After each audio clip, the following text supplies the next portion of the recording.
Welcome to the spring break version of Joomla Loop Chicago. As you may know, this week is the official spring break week for all the suburbs, and so I don't get no break. You never get a break. Are you actually a parent? I am a parent. But not of school children yet, right? No. Okay. So as Dennis had said, we as a group have decided to do things a little different than the other groups within the Joomla area here. Our group has decided that because we're in the loop and because we are represent a variety of different disciplines, much more so than, say, the Palatine group, which is primarily Joomla web developers. This group tends to have people from digital marketing agencies, from web developers, from nonprofit organizations, from actual businesses that use Joomla to run their thing, and we're a little sparse on people tonight because most of those people are on spring break with their kids. So we normally have about 25 to 30 people here, and that's about what we average. As Dennis mentioned, we're going to try to do 4 business-oriented topics, and this is the first of the 4. This is a topic that we received some fairly extensive feedback about, that people wanted to understand more about how to evolve and build on their sales and marketing strategy. We did a presentation last year that I did on this topic, more about actually building a sales strategy. And if you're interested in that, we'll talk about where you can find that presentation along with all the stuff we're doing tonight. Our goal here is to give you some insights into sales and marketing and how you can improve what you're doing. And we're going to not only talk about sales and marketing as a topic and give you some insight into how it's structured, but we're also going to talk about a number of tools, many of which are downloadable or free, that you can also use, and we're going to also discuss some techniques that both Avery and I use and teach to our clients. So my background is I was in IT sales for many years. I was a member of Whitman Hart, the IT consulting firm, before they blew up back in the early 2000s. And I've been a VP of sales in 4 different companies, and I've spent most of my career working on technology and sales operations kinds of things, working with sales teams, teaching and training salespeople, both for very large companies like Orbitz and very small companies like 1 or 2 guy web design firms.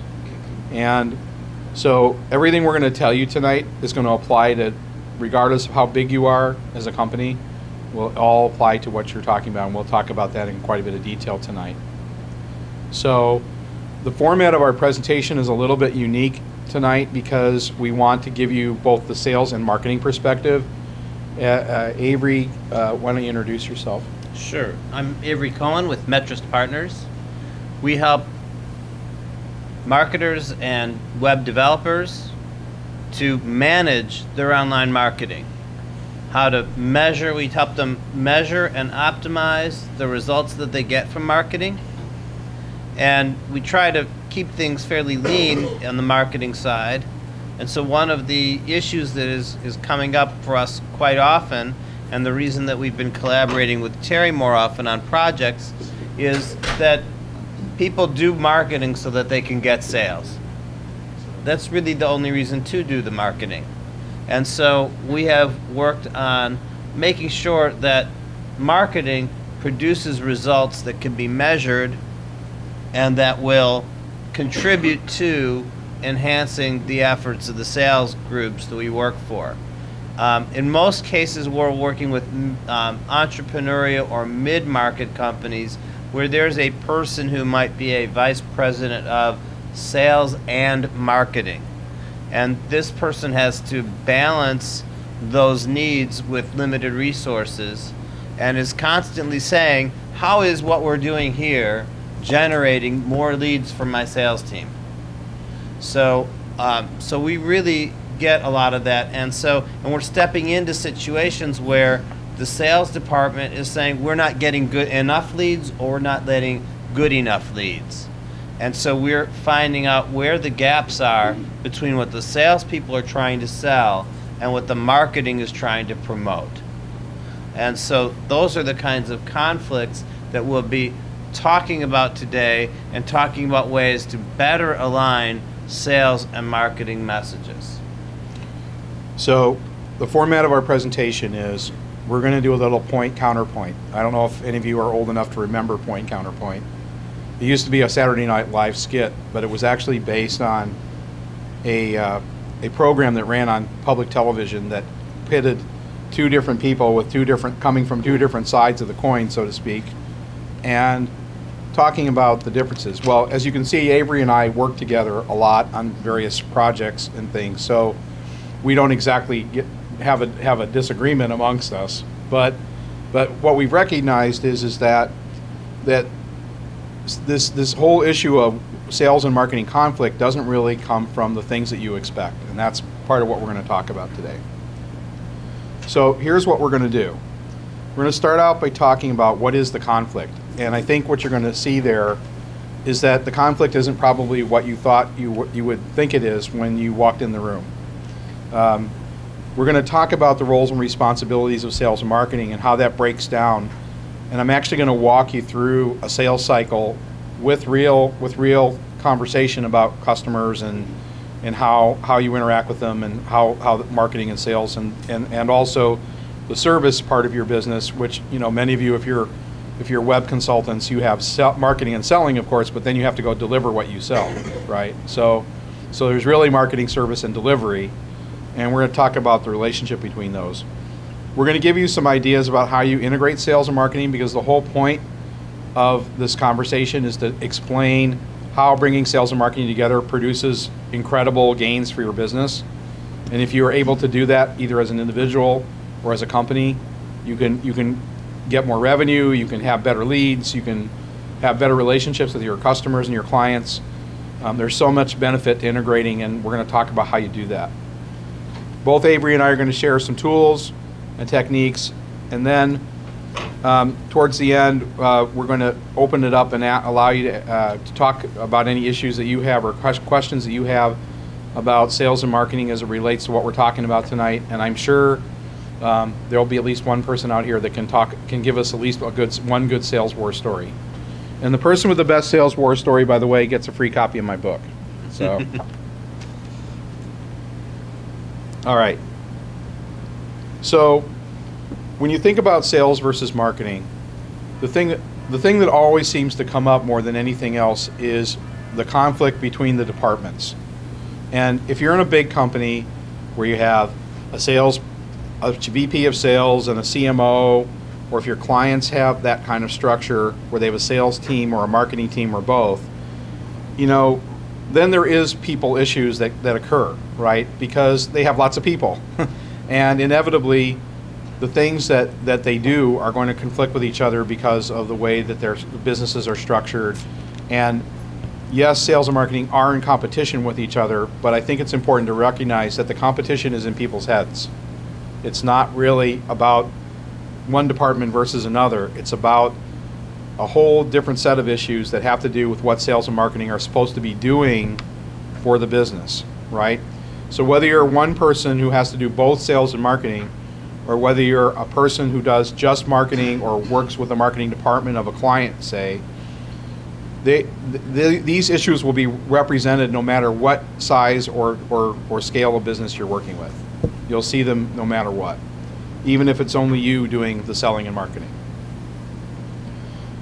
So we're going to walk away from the people for the time being, and what we're going to focus on is what is it that you're doing, okay, when you're doing sales and marketing. And as I mentioned, there are really three major areas within the business that you have to focus on. The marketing side has the objective of building your clients' awareness, attracting potential customers to your business, right? Setting customer expectations about new products and defining where the future is for for what your company is going to do when new products and services are introduced.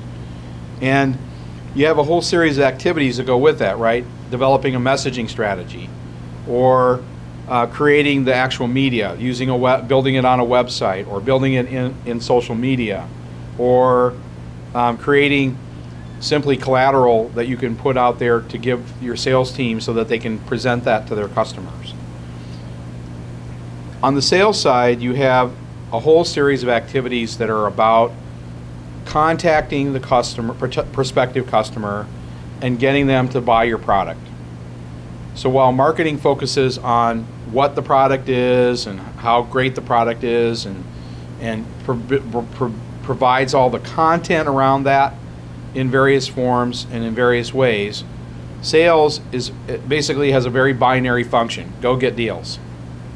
Okay, and that's why sales oftentimes is viewed as being very sort of binary in its approach, right? Either you get business or you don't get business. Either you make quota or you don't make quota, right? And then there's all those war stories about how you make quota and all that good stuff, and hitting the end of the quarter or whatever it is, that how you measure yourself on that metric. And then finally, there's product delivery, which is now we've sold something and we actually have to deliver it. And if you're a web consultant, that means building a website, creating enhanced app functionality, delivering a quality website to your customer that they can use for their business purposes. Interestingly enough, this all repeats itself inside their business, because their marketing people that you're working with are all having to do all the same stuff, and the creation of the website that you build for them is their output of how they get content out onto the web for their business. So we have two sides to this presentation, sort of two agendas, and people, you guys may be listening to this with sort of two heads on your shoulders. One is how this applies to you as an entrepreneur or as a person working for a smaller business, and the other is how this applies to your clients. Just a show of hands, there's not a lot of people here. We can have a conversation with this many people, but who here serves other people's marketing departments? How many people here are responsible for generating leads or selling products and services online for your customers? I'm starting to get sucked in there. Yeah, right. So just a couple of you. And how many of you are responsible for bringing in business for your own company? Well, all right, everybody. Basically everybody, yeah. Okay, good. So I think that for the most part we can, focus on that. For those of you who are doing it for yourself, are any of you part of a larger organization, or most of you entrepreneurial, one or just a few people? Robert F. and Ellen. Okay, so that's a bigger organization, and you're part of the marketing department at Robert Half? I'm in sales. You're in the sales. Okay, great. So you're recruiting and you're talking to people about their careers, and you're talking to clients about their technology, and trying to negotiate both of those sides, both of those message stacks. Focus more on the sales client end, but yeah. Right. Okay. So you need to do two things. You need to find out what the client's needs are, and you need to position Robert Half as being able to provide for those needs. Right. And so when we look at sales, you have two jobs. One is to qualify new customers that they actually need technology help or need to hire people. And that they can pay for it. And that they can pay for it. That's the qualified part, yes. And then the other side is to close the deals, right? And hopefully your marketing department's creating all these messages that are out there and making people so that when you call them, they do what? They recognize, right? They want to talk to the guy from Robert Half because it's got a good name, it's been around a long time, and because you have educated yourself to be knowledgeable about that client, right? So there's a combination of your personal and what the client does. Now, Estelle was talking to me earlier. Can I share this, right? So Estelle was talking to me earlier. She had to stop sending out her email newsletters because as an entrepreneur, she had too much work. And entrepreneurs tend to sprint. It's like, oh my God, I don't have anything new. My website's completely out of date. We don't even do those kinds of projects anymore. But yeah, I've got to close deals. So the entrepreneur is sprinting from marketing to sales to execution. And by the same token, we have someone here who's on the sales side saying, I need to be educated to know about Joomla. And from a personal, like this is a person, not what's the organization doing to support that? To say, yeah, we have content management systems expertise. How do they know what the emerging technologies are so that the company can be positioned properly? And this is a sort of like, hey, you guys aren't getting the message out, like this is what's happening today in the field. So there are these different aspects of it, but all these apply to big companies and small companies have these issues of keeping their website up to date, mirroring the sales messaging in the marketing, and providing qualified leads to these guys. All right, go ahead. Well, just one other quick comment on this. Notice that in the green area there's a lot of deliverables, and notice in the yellow area there's a lot of tasks.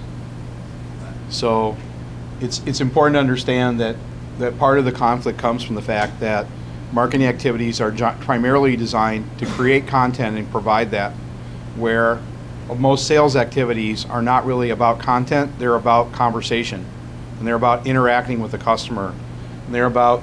This is hard to read for them, right? Yeah, that's okay. Right, Yeah. but so these are the deliverables, right? Marketing's building the website and the social media, they're doing all these things. And this is where I get pulled into marketing teams because their resources are all focused on production. And there's not a lot of measurement and effectiveness, and often they don't even know whether what they're doing is really serving the needs of sales. They just know that they've got to get an email out, and they've got to get social media put out there, and they've got to have blog entries, and they're scrambling just to get stuff done. Whether they're doing it well or not is Right. something that they may not know. Well, and it's also why you hear, a lot of times you hear marketing people being accused of not being able to create an ROI for what they do.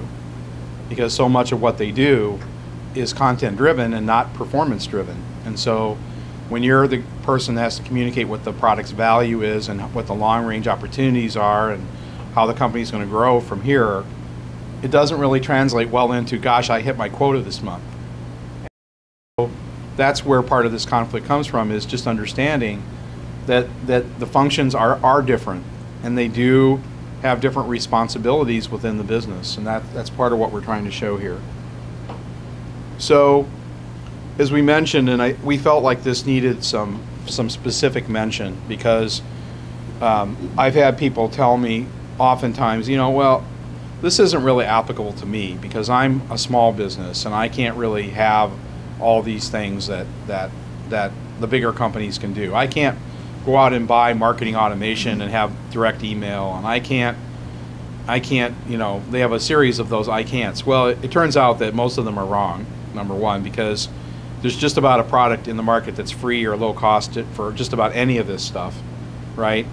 So whether you're a big company or a small company, you can find a CRM tool that will work for you, whether you're a big company and it's Salesforce.com, or whether it's a little company and you're using Zoho or something like that. So, but it's important to understand what the difference is, because it really comes down to the resources that are applied. In small companies, most of the time, it's going to be you and a few resources and a couple marketing campaigns, and you're doing most of it yourself. And you probably don't have, for example, a formal budgeting process because you don't have millions of dollars to spend on marketing and advertising, right? Whereas the big companies have all that, right? And in a small company, you do it yourself, and in a big company, you're basically delegating it to somebody else. You're outsourcing it, for example. Probably a lot of you in here, like me, I get a lot of my work because a bigger guy in the company, like the VP of sales, doesn't want to do it. He just wants to have it done for him so that he doesn't have to do it for himself. So we just need to understand as we go through this, and I think it's a very important aspect of what we're talking about here, is no matter what you're doing in sales and marketing, you have to do it. Okay? It doesn't matter whether you're big or small, because whether you have to create a message about your company, you have to advertise your company, You may have different ways of doing it based on what you can afford, but the bottom line is you have to do it. And if you don't do it, then you're not going to hit your goals. And just like if a big company wastes a lot of time and money building stuff that they don't use, which is what happens a lot, they will not accomplish their goals either. So ultimately, though, you can use the same tools either way. And so we just want to make sure that everybody understands that because so much of sales and marketing is about people, that the scale of the business and the number of people you have doing stuff oftentimes interferes with what is really sales and marketing is all about, which is accomplishing business goals. And you can do that whether you're a big or small company. Nevertheless,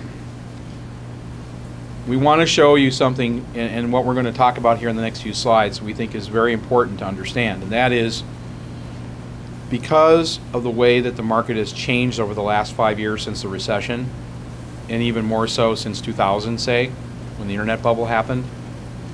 Because of those things, you have to really rethink how you're selling and how you're marketing, because the world has completely changed on the customer side of things.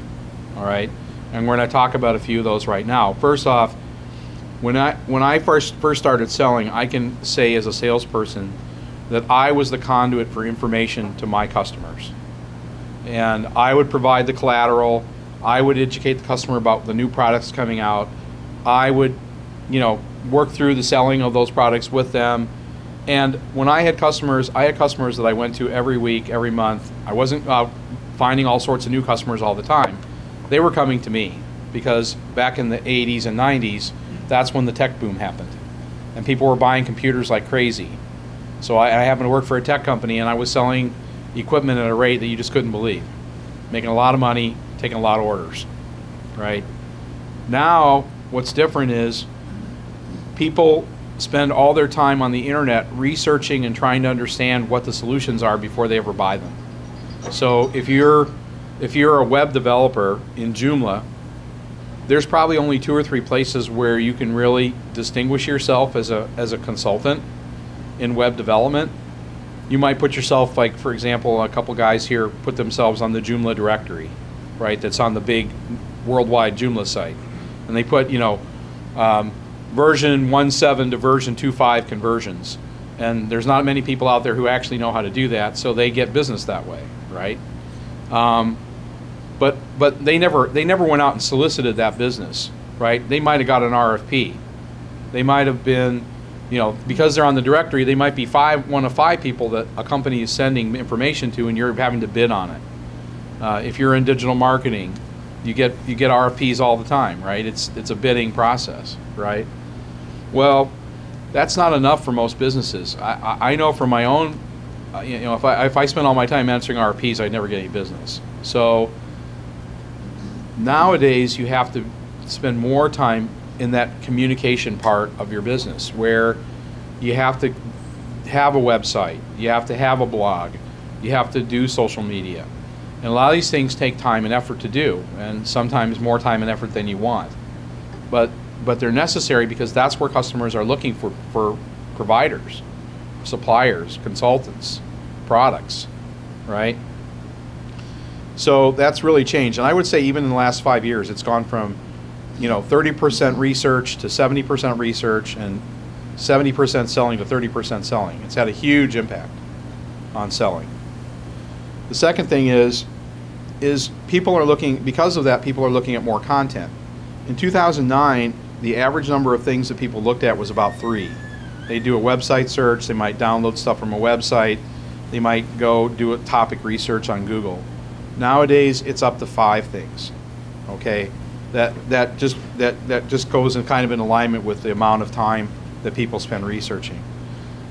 What scares me more than anything else is that everything is turning into selling by committee. In big business, it was always that way, right? I mean, there were always several people involved in the decision. Now, even small companies have 3 to 5 people. I just met with a potential client this week, and they had 7 people in the room to talk to me about a small consulting assignment. 7 people. So if you're a web developer, everybody's got an agenda around the website, right? There's people that are developing the content, there's the technical side of it, There's people who are trying to figure out what to put on it, people who are trying to figure out how to get customers to sign up on things, and you end up with all these people with different agendas sitting in a meeting wondering how you are going to provide that solution to them. And then the last thing is, and it doesn't seem like a big change from 2010 to 2013, but if you think about it, the sales cycle went from 4 months literally to almost 5 months. Okay? Now, I don't know about you, but if I have to do 5-month sales cycles, that just created a huge amount of time that I'm now wasting doing sales cycles, because 5-month sales cycles take so much longer to do than 4-month. If I do 4-month sales cycles, I have, 12 minus 4, right? I basically can do 4-month sales cycles during a year, during 12 months, and I can do, several of them. With 5 months, I can do less of them. So, that's another factor. It's cutting down on the number of opportunities that you can actually work on. So all these things are happening. The internet, the amount of content that people are now looking at, and the media by which they're looking at it, the number of people with agendas who are involved in the decisions, and then each sales cycle taking longer. And what this is doing is it's crushing everything together to make it much more difficult. And so when you have that happening, then you need to start assessing how you do business, and that's what we want to show you now. Okay? So I hope you love this colorful diagram. It's my first foray into infographics. At least I think it is. You'll tell me whether it is or isn't. But you can see along the left-hand side, we have this thing that kind of looks like what they call the sales funnel. And it's shaped like a funnel, right? That's why they call it that. And what it represents is the customer activities that the customer is going through to buy your products, right? It starts at the top with becoming aware of your product and finding you in whatever resource that they use to find you, whether it's word of mouth or website research or in a directory or advertising or whatever it is. It could be many, many different things depending on what what you're doing as an individual company to advertise your business. You go through that discovery process, and at some point, it's the Maytag washing machine breaks, right? And there's this one little window of time where this thing called a trigger event happens. Okay? A trigger event is when somebody decides they want to buy something. Okay? They have to. They need to. They need to. They have to. The washing machine is broken, and I got to go to Sears tomorrow because I cannot be without a washing machine because I have kids and I wash dirty diapers every day. This thing we've been talking about doing in our office, our competitors just had a big rollout and rolled it out. Yeah. There's a reason that people come to you to help them. They've been thinking about it for a while, but now they're actually going to pull the trigger and run a project. So something happens. They said, oh, we wanted to do certain type of inbound marketing and our website couldn't support it. We wanted to do a certain thing with e-commerce and we couldn't make it happen. We lost track of some client and we need a CRM system. These things happen all of the time. And it's that trigger event that makes them engage with you. And up until that point, they're not really ready. They're not a qualified lead. But at that point, your marketing department should have made you top of mind. Hopefully. That's the goal. Now you notice that this is color-coded, and what we've done throughout this is to color code the diagram so that marketing is green and sales is yellow and delivery is red, and you'll see that throughout the rest of this presentation. This is what I would describe as sort of the traditional sales cycle. Okay, this is how the amount of activity, generally speaking, there's a lot of customer awareness stuff going on, and then there's not really very much stuff going on at the other end, right? It literally, from an activity point of view, the width of those boxes, each of them represents about how much work is going on. Okay, and then you can see that in a traditional model, most of the upper funnel stuff is marketing, most of the bottom funnel stuff is sales, and at the very bottom is delivery, right? You can also see where the little hands are, that that the activities sort of go in sequence, okay? And that's one of the things about traditional sales cycles. You'd be surprised to know that about 60 to 70% of all companies still use a traditional sales process. That they don't use the internet, they don't primarily rely on their website, they don't have a blog, they may or may not have social media. We as technicians and as marketing folks, as business folks, we tend to think that everybody has this stuff. Guess what? Most of them don't. Just because the media, like HubSpot and other people, spend a lot of time hyping it, doesn't mean it really exists. Okay? It's propaganda. We encounter 80% of the customers that we encounter don't have a good website. 80% of the customers, maybe more than 80% of our customers, don't have social media.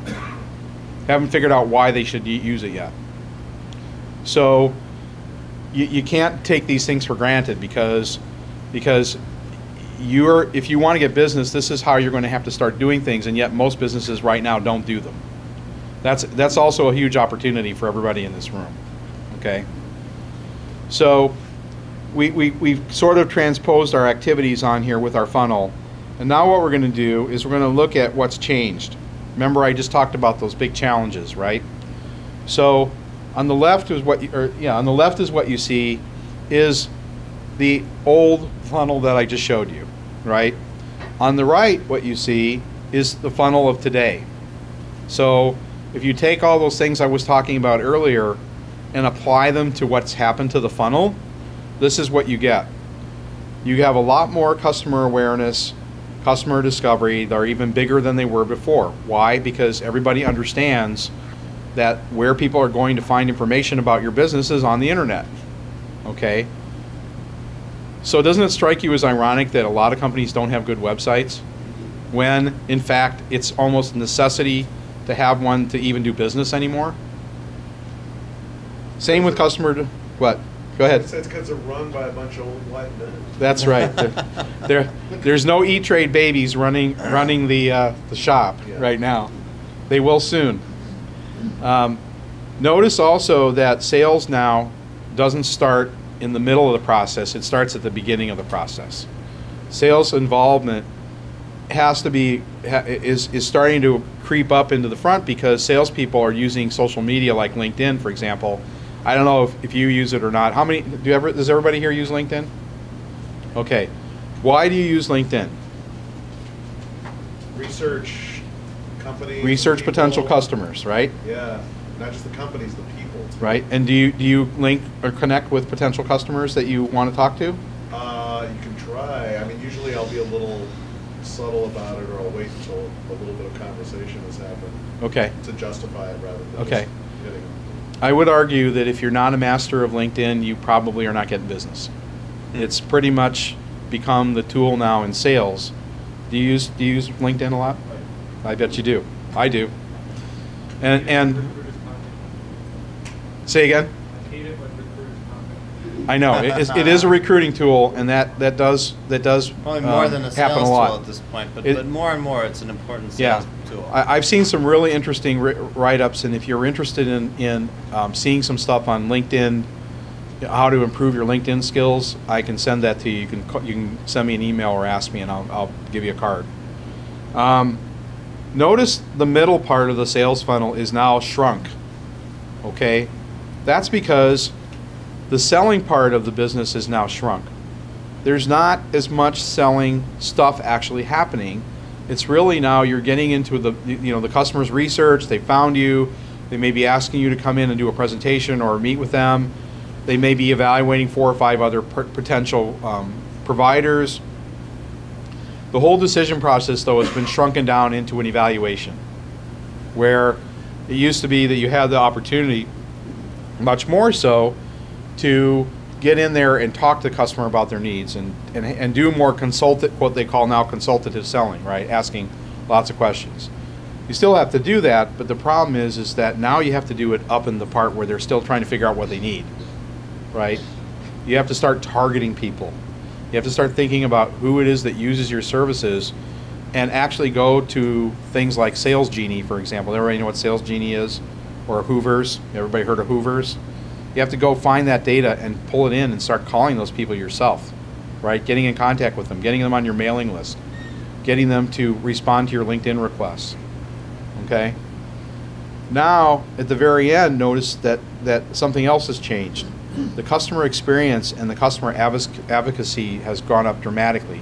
And this is the effect of social media on selling, okay? Now, companies no longer, people no longer sit around and write letters to the president. They get on Facebook, Twitter, and make interesting comments about businesses, okay? I happen to have a client who got dissed on Facebook. It was dramatic when somebody did that. Not that they could control it. Obviously, they can take it off, but excuse me, it was such a surprise to see that comment come up, and it took a lot of work to figure out why, right? But that's the nature of the customer experience today. It's completely oriented now to the customer. And so all this feedback comes at you, and you may or may not even know you're getting it. There's a lot of famous stories about companies that didn't pay attention to the feedback and got burned by it.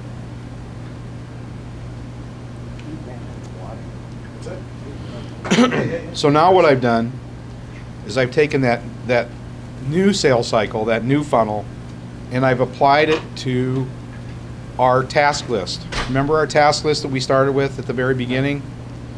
And notice what's really different about it.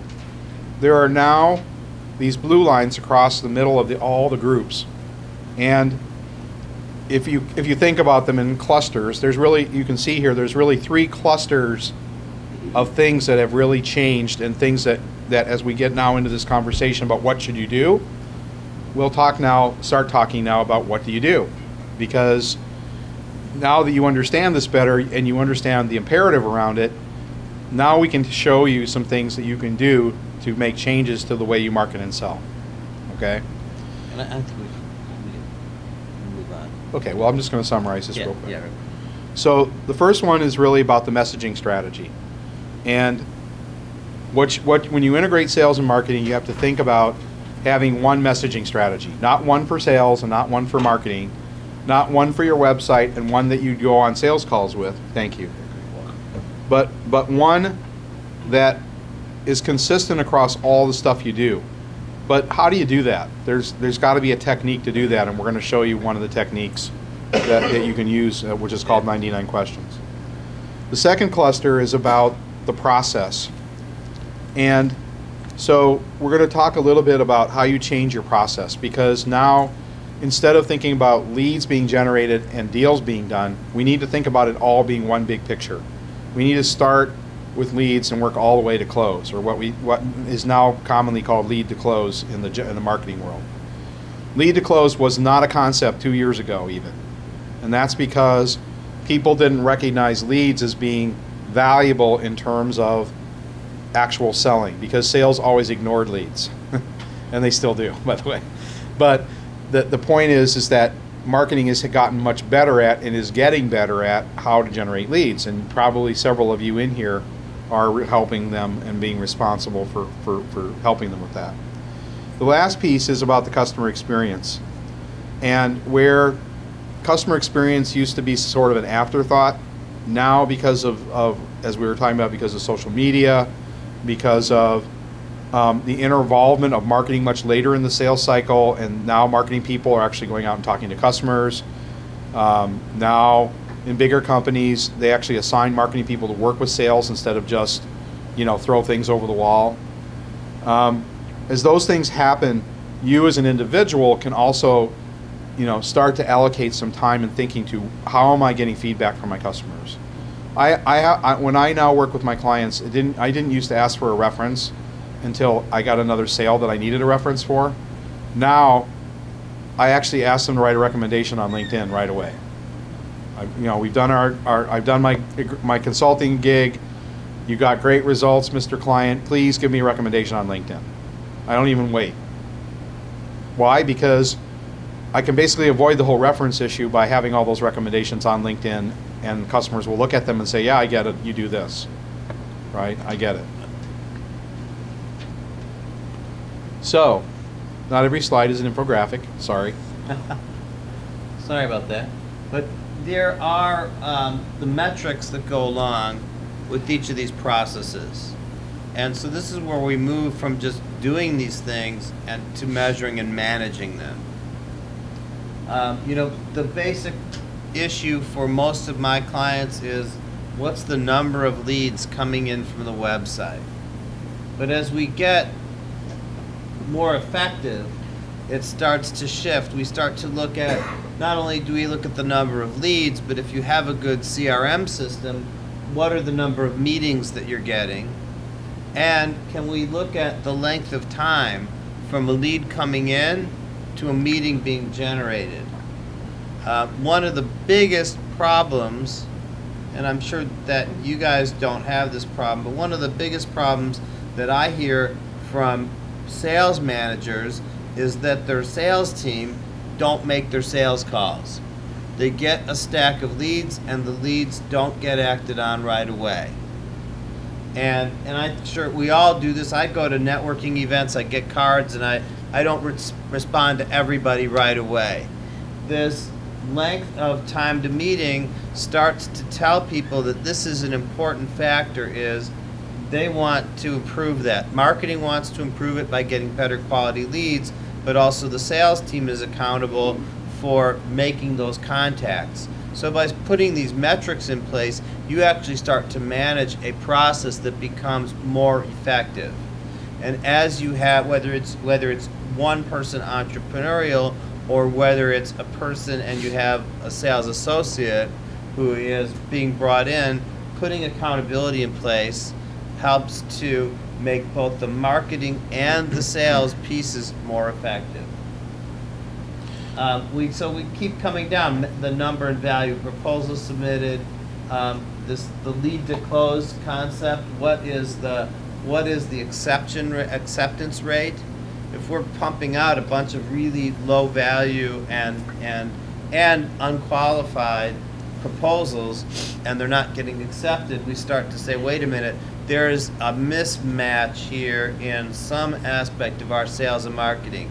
Either people weren't expecting the price tag to be what it was, they weren't expecting the project scale and scope to be what it was, or they didn't understand the value and the differentiation of our products and services to others in the market.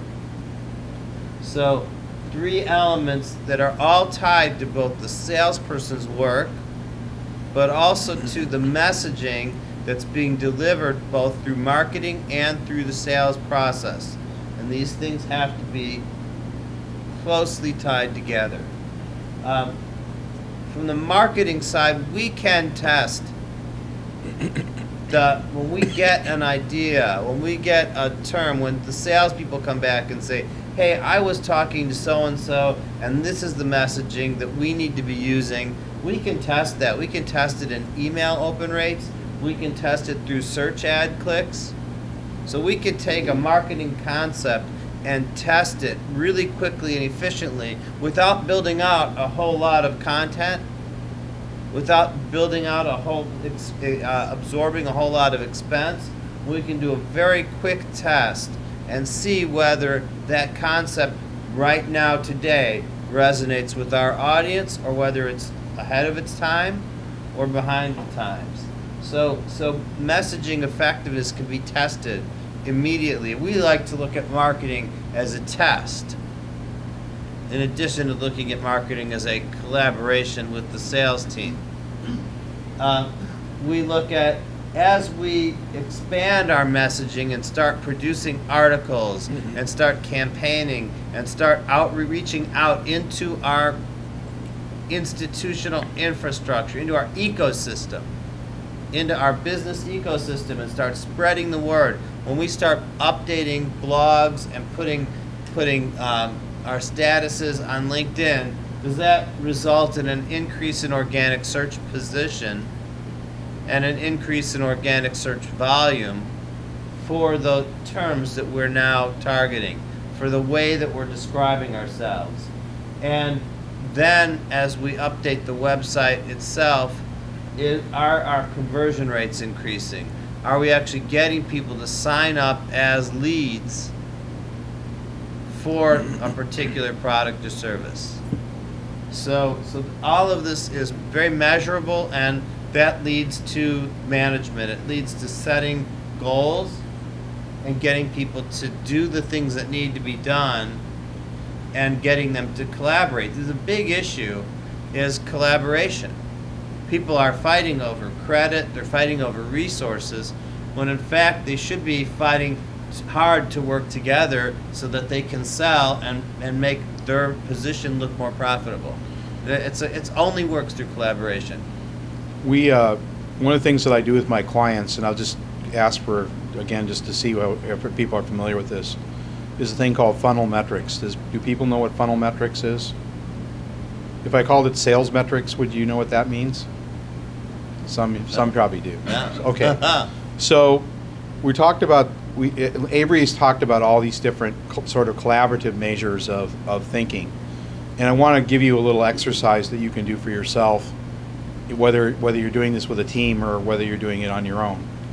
A funnel metric is, and you're going to all know what this means once I tell you, but at the top of the funnel is all the bubbles of people, of things that you need to go get, right? It's if you're a consultant, it's all the potential clients that are out there in the marketplace for the things that you specialize in. So if you specialize in doing websites for the automotive industry, say, then it's all the potential automotive suppliers that need websites in that industry that you can target. Okay? At the bottom of the funnel is closed deals. Okay? So what funnel metrics allows you to do is to take that diagram that I showed you earlier, and you can walk through each process. We start with, there are 50,000 automotive suppliers in the US. Okay? When we get them to respond to our marketing material and our website and our blog, we expect that 1,000 of them will fall into the funnel. Okay, those are the people that are going to actually look at us seriously. We can validate that with the messaging effectiveness stuff that Avery just talked about.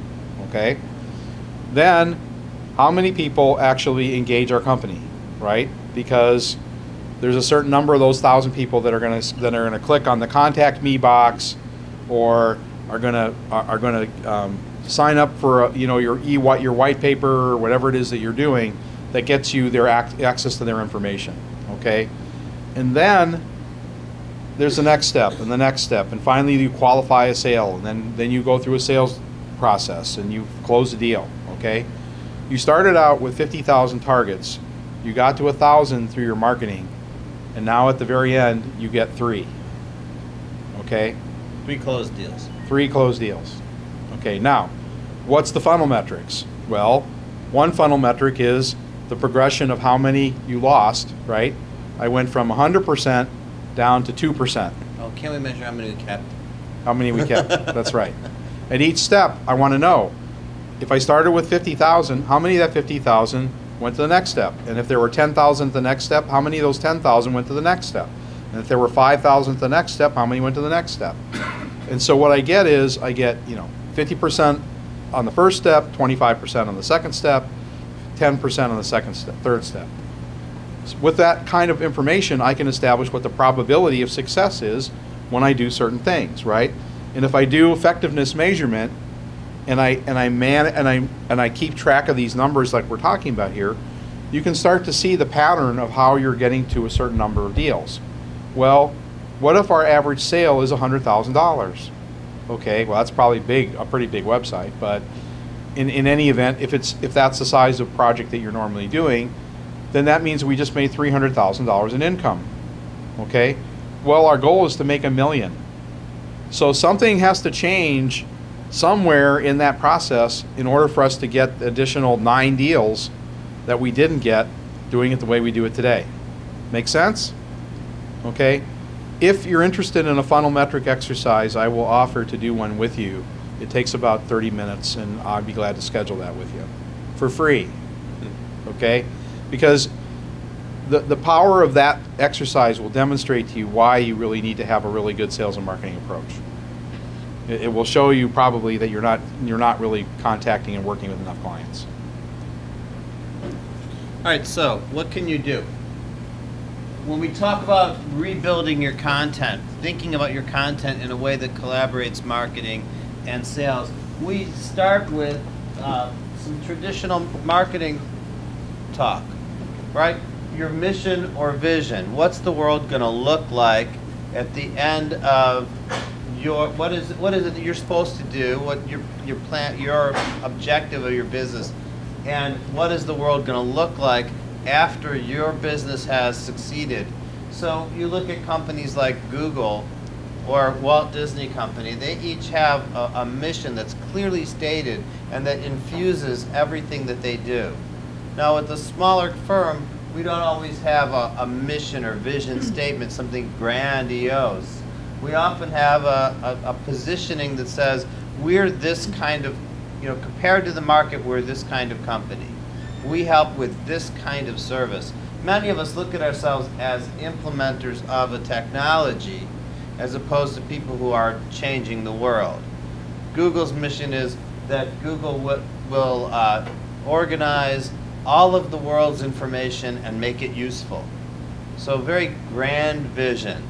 And most of us are, we want to help people make more money through this technology.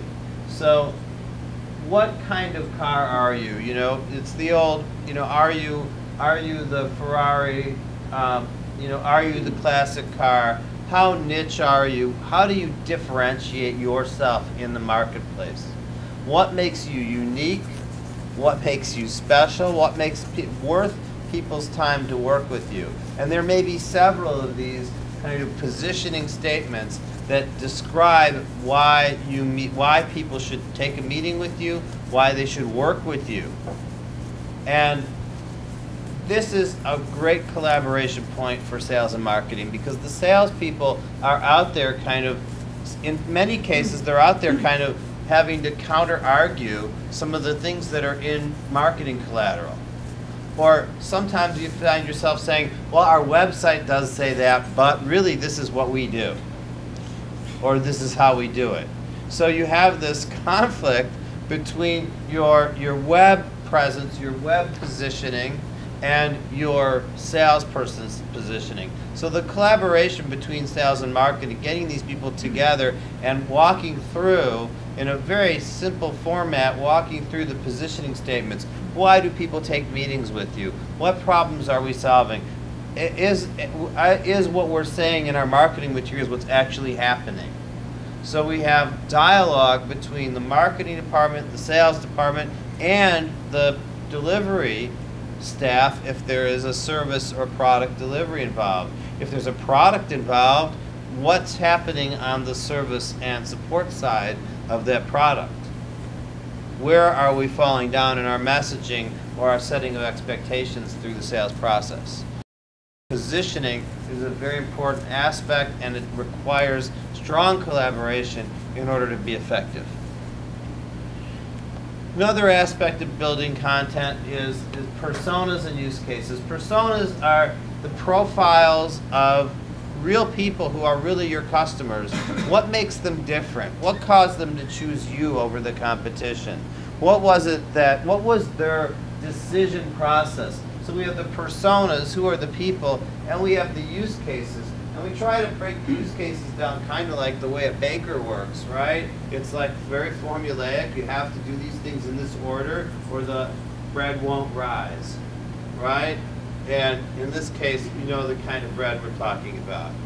We need to collaborate with our salespeople to understand the sales process. We need to understand how people might go about getting information. Some people do it by calling their network. Some people use LinkedIn. Some people use Google. But people work differently, and they have different values. They have different concerns. They have different motivations. They have different tribes in which they communicate. They describe their problems differently. They describe the solution set differently.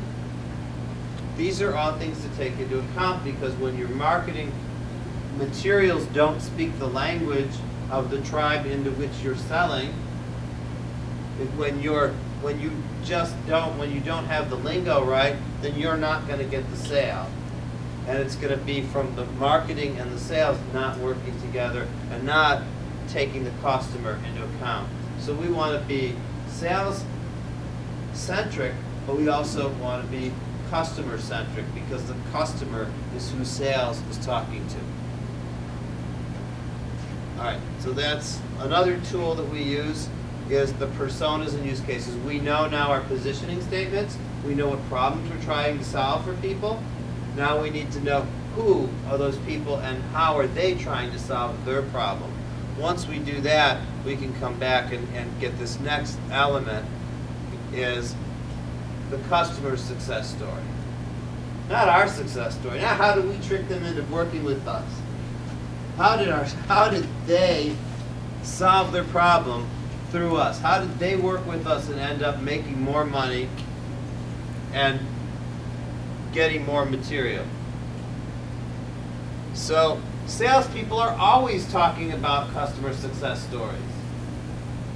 That's how they live and breathe.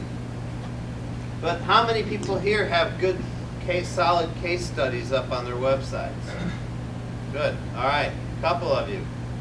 Really important to have those success stories communicated from the perspective of the customer. What problem were they trying to solve, and what quantitative result did they get, and what qualitative parts of the result help to differentiate us from our competitors? And all of this comes from sales and product delivery or customer support. The marketing department can't just make this stuff up. They can call customers and ask them to verify or to tell their story. And sometimes if sales doesn't know what happened, then they do need to do that outreach. The marketing department needs to do the research into having these customer success stories. But the case studies are the third piece of a really solid sales-oriented lead generation process. So, you heard me mention, excuse me, my book, and my book is actually literally 99 questions, and I wrote the book at the urging of a good friend of mine who whose opinion about it is that if you know 99 questions to ask about the topic that you know about, you probably are an expert. Okay, so I originally went into writing the book as being sort of an exercise to express my subject expertise and get my name out in the marketplace. This is one of my media that I use in order to advertise my skill set. Okay, but when you start to break it down a little bit further, I began to realize that this was much more than that. And it's happened over the last year since I originally published the book is that it's become more of a framework for thinking about how to market your business. And the reason is the way in which you ask the questions makes a big difference. What you see on the right there is what I would call a taxonomy of the book. And what it says is there are 6 major categories of sales and marketing that I covered in the book. And then within those 6 major categories, I broke them down into subcategories. In doing that, I realized that I had literally created not only a marketing tool for myself, because yes, I am taking the 99 questions and turning them into 99 blogs and 99 tweets and all that good stuff, which is, it's a great way of thinking about your content or coming up with new content. More importantly, it made me realize that there's an actual structure behind this that got me to think about how I communicate and interact with my customer. And given that I'm a small business and I wear both sales and marketing hats in my business, I needed a way to come up with all the content that I could use to do both my selling and marketing. So I have one source, if you will, for all of that. Okay?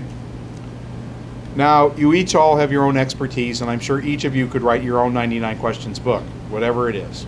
99 questions you could ask about digital marketing, or 99 questions to create a Joomla website. There's actually somebody writing one of those right now. The idea, though, is that if you start to think about your customer, doing the persona and the use cases, thinking about what the mission and vision of your business is, you can take those 99 questions and you can categorize them in a way that will allow you to figure out what the foundation of your message is. Okay? Having a single foundation, as we pointed out at the beginning in those blue boxes that I showed you, that's the first cluster. Having a single messaging strategy is the thing that makes it easiest to produce all this other stuff, right? So when you start thinking about creating a blog, it's much easier to create a blog if you know what the topic is you're writing about, instead of having to make it up on the fly. It's really hard to do that, I can tell you. So in doing the 99 questions, we're actually now creating a methodology for how you build a messaging strategy using 99 questions. Okay, and the number 99 is not really relevant. It can be 50 questions or 10 questions or 100 or 50 questions. I actually had, when I wrote my book, I actually had 250 questions and I narrowed it down to the 99 most important ones that I thought were important. And so now if you think in terms of what the value is that you're trying to produce, you can start looking at your mission statement and your positioning and your personas, and you can say, okay, I'm calling on the CFO of a business. What questions would the CFO of a business do if they were going to research me on Google? What would they ask themselves? Like, what am I looking for? What kind of a web consultant do I need? What kind of products are in the web world that I could use to build my website? What providers are out there that can help me, right? There probably are, for any given situation, maybe 25 to 50 questions that customers ask themselves before they ever come to you. And then what happens is they turn around and they ask you these questions in a meeting, and you ask them questions back because you need to figure out what it is that they want you to do. Those are called qualifying questions. Okay? So they get you in a meeting and you say to them, well, tell me about your current IT configuration. Where are your servers? How are you hosting your stuff? Where is your website? What tools do you currently use for your website? What people do you have working on your website? I bet you most of you ask those questions in some way, shape, or form. Then there are questions that you can ask that are unique to you. So maybe you do unique kinds of training. Have you considered getting SEO training as part of your approach?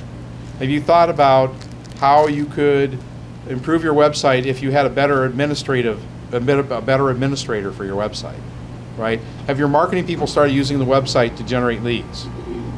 Okay, so these might be things that you focus on in your consulting or selling efforts that are unique to you, that are different than everybody else, right? Every company has a set of things that they think makes them different than everybody else.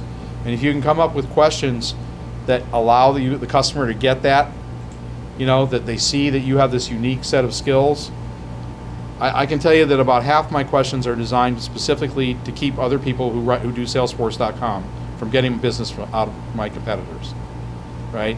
So I actually think about questions of things that I do on Salesforce.com that my competitors don't, and I have questions for that. So I can make that distinction. And then finally, there are probably, at least in our experience, about 90% of our customers don't know what they don't know. There are just a lot of things that they don't know, right?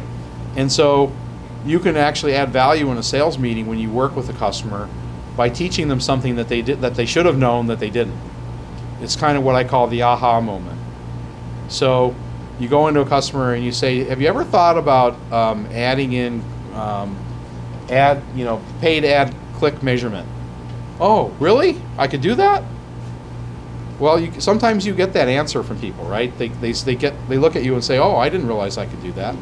Those are the kind of questions that teaching questions are all about, right? Now, lest you think it's hard to do this, I will tell you that my first attempt at generating questions, it took me 2 hours to write 250 questions, all right? And the reason that, as my friend pointed out when I told you about the book, the reason that happens is because, guess what? You are an expert in that thing, whatever it is that you do, right?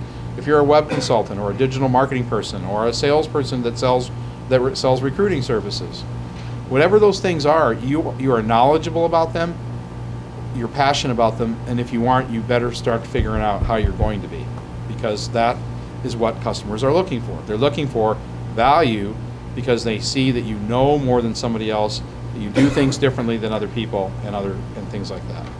Okay, I got to move on because we're running out of time. I won't spend a lot of time on this. I'll just mention to you that this is an actual sales process from one of my clients, and it's a very interesting client in that they work primarily with retail businesses. And so one of the challenges with retail businesses is that you have to kind of know what the retail business is about before you start selling to them, which means most of the time you have to go to their store or one of their stores, if they have many, to see what their business is doing and how they operate. Because if you're a supplier to a retailer in some way, shape, or form, you have to know how they run their retail business. Okay? In this particular case, the salespeople actually go in and score the customer on how well they run their business. Why? Because they have their own retail stores, and they are looking at how they run their business versus how their customer runs their business.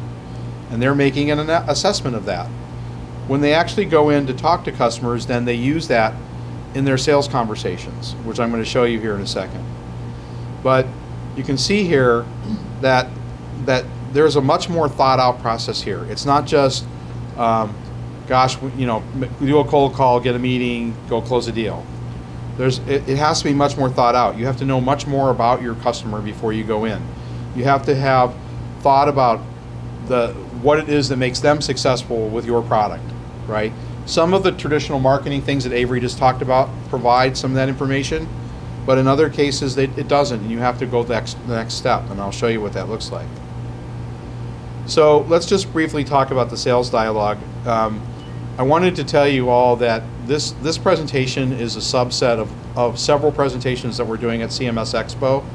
We're actually going to be doing like 4 presentations on what we're showing you here. So if you have interest in the more detailed versions of these, where we actually go through the tools in detail and show you how to use them and show you the different techniques, then please come and see us at CMSExpo, or obviously we have stuff like all about this on our websites. So there's this really famous book out there called Customer-Centric Selling. It's written by Michael Bosworth, who is the guy that invented sales training at Xerox, along with a guy by the name of Neil Rackham. And these are really famous people in sales training. You can go buy their book just about at any Barnes & Noble or on Amazon. They're super popular. They're in every sales book collection you can ever find. But they talk about all sorts of techniques. But what we want to do is we want to now take what Avery started with the marketing stuff and with the 99 questions, and we want to start building a new conversation. Because when we go into a sales call, we have, as you noticed from our new sales cycle, we have a very small window to talk to the customer and re-educate them about what they really should know versus what they found out on the internet. Because like the commercial says, everything on the internet they say is true, right? So you have to take that into consideration that people, good companies do good marketing, and if they did good marketing, they probably convinced somebody about something that wasn't really true, or at least wasn't true in your opinion.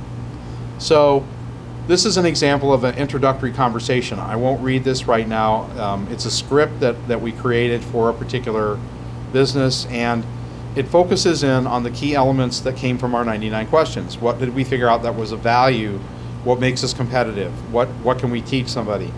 All those, amazingly enough, all those little elements can be put into phrases and sentences in a way that you can have a 5-minute conversation with a customer and have them know everything about you, why they should buy from you, and how they can interact with you and you can do that all in like 5 to 10 minutes. I'll give you a testimonial here. Terry helped us craft the response email that we've been using, like when we meet someone at a networking event and respond to them with an email that describes what we do. It's similar to this introductory discussion, and the callback rate from those, of people responding to those and not waiting for us to call them, went up by 25%. Yeah. So we had more people calling us back and setting up meetings to set up a meeting, when not waiting for us to contact them and not going back and forth. It was like really quickly people wanted to have meetings. So having the right kinds of conversations and the right kinds of content all the way through this process is really important. And you know, conversation quality, the quality of the message you have will have the biggest impact on your funnel. It really will. That's the one thing that I can tell you up front. Here's an example of a success story like Avery was talking about. This success story, as you can see, is color-coded, and the reason for that is that there are actually 6 elements to this story, and I didn't list them here, but you can see that the color coding allows me to fulfill all the elements of the story. So I want the story to sound a certain way. I want it to look the same way. I want to have every story have this formula for how I was customer-centric with the customer. And what it does is it not only allows you to talk about the success that you had, but does it in a way like that allows you to be effective in promoting the customer themselves and what success they had while showing that you. Okay, if you've heard on the radio recently any of the American Eagle commercials, I just heard one today on the radio and it caused me to think about this success story thing. American Eagle does all these radio commercials for their web development, right? And what they do is they get the customer to actually do the testimonial.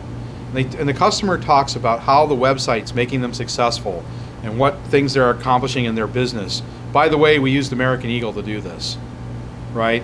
So the punchline is it's all about the customer, and the customer's success is American Eagle's success because that's how they get people to buy into their website thing, okay?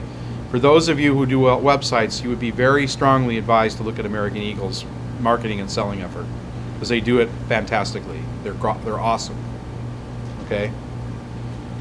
So how do you actually use the questions? Well, in customer-centric selling from the book I showed you, there's a framework called solution development. And I won't go through the details of it, but notice on the left-hand side, all the questions that I had in 99 questions are showing up in my diagnostic questions, okay? And what this really is it's just a framework for how I'm going to talk to the customer about how we do business together and get them to understand how I can help them, how I can provide value. And the way that I'm going to do that is I'm going to ask them questions and I'm going to give them insights using those 99 questions, okay? This framework then allows me to actually have the conversation and make sure that I get through the important topics with the customer, okay? So if you're in sales and you're making important sales calls and you have 30 minutes to make a sales call, you got to have maximum impact. You got to be able to say the right things in 30 minutes or you're dead. It's just that simple, right? This framework allows you to ask the right questions to get the customer thinking about the right issues and allows you to sort of lead them down the path to your product. And it's a very important way to learn how to sell. Most salespeople who are trained get trained in something like this if they're professional salespeople, okay? An example of this solution development technique is called scorecarding. This is something I actually invented. What it is, and this is actually one of my clients, Intelligentsia Coffee, and I'm sure some of you actually go to their stores or buy their coffee.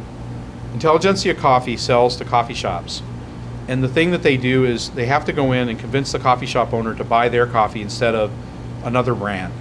And particularly when you have another brand already in there, like Metropolitan or Stumptown or somebody else, it becomes very difficult to convince the owner that they should change. So how do you convince the owner to change? Well, you don't talk about coffee, you talk about business, okay? And so when we created the 99 questions for Intelligentsia, we went through a process of asking the questions, and then we said, how can we look at their business so that they can go out, their salespeople can go out and convince people to change? That was the whole mission of my engagement, right? And so I came up with this thing called the scorecard. And what the scorecard does is it asks those 99 questions, but it does it in a way that focuses in on how you run a coffee shop. So how many cups of coffee do you sell in a given day? What types of coffee do you sell? Are you selling espresso drinks? Are you selling specialized drinks? Do you do iced coffee? Do you do iced tea? A lot of these questions, when you add them up into a profile like this one, allow you to figure out for a coffee shop how much coffee they should be buying. Okay, you sell 10,000 cups of coffee a day. Here's what you should be buying when you buy from Intelligentsia. Oh, by the way, did I tell you that this will increase your revenue by 30% this next year if you do all these things? So what we're actually having them do is go through the process of running a coffee shop with the coffee shop owner, using this solution development technique called scorecarding, and we're showing the coffee owner how they can improve their business and generate more revenue. Okay? Likewise, you could do, if you're a web developer, for example, you could do a scorecard for web development, and you could base it on the client's business. And you could say, well, how many more new customers are you going to generate as a result of implementing your website? If you implement Contact Me, how many more Contact Me's can you get if you do it this way or that way? It's really going through and focusing in on the mechanics of why the business person, why your customer is doing something with your product or your service. Okay? We're running out of time, I know that. Out of time. So, last slide. We have lots of resources for you. Okay? Actually, the simplest thing you can do is buy a few books and read them. It does actually work. Okay? We've given these books to our customers, and we know that these are some of the biggest and best types of things. When you want to know more about the marketing and PR techniques, David Meerman Scott wrote the New Rules of Marketing and PR. It's an awesome book. It's totally contrarian to traditional marketing thinking, but what it does is it gets you to think about traditional marketing versus new marketing and what things can work for you.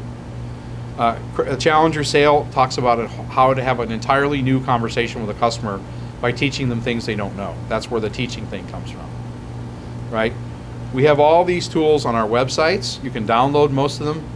I have remember I told you at the beginning, I have my Sales in a Box presentation that I did last year. If you're interested in actually writing out your own sales and marketing strategy, it's designed to help you do that for basically nothing.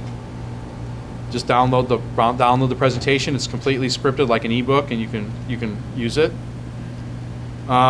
We also work with some technology tools. I work with Dragon a lot. I don't know if any of you work with Dragon, but it's a very powerful tool for voice to transcription. Does it work? It works. It works awesome, and it's only like $65 to buy the home version of it. And then we both have websites of things that you can get.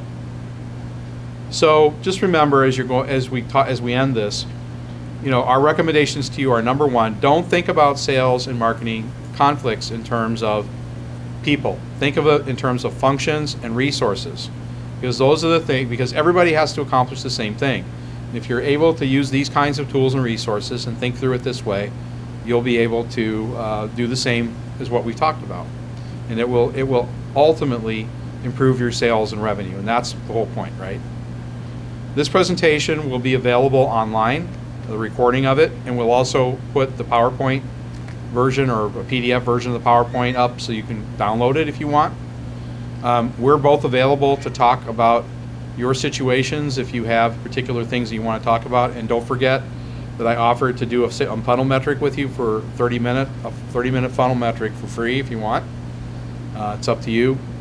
No obligation, no sales pitch will be made. So we hope this is, as a first in our business presentations, we hope this was helpful to you. Please give us feedback on the forms that were put on the table. We'd appreciate it. And if there are other things that you want to know or other things we can do to help you, just let us know. And that's it. Thank Great. you. Thank you. Thank you, Terry. Thank you, Avery.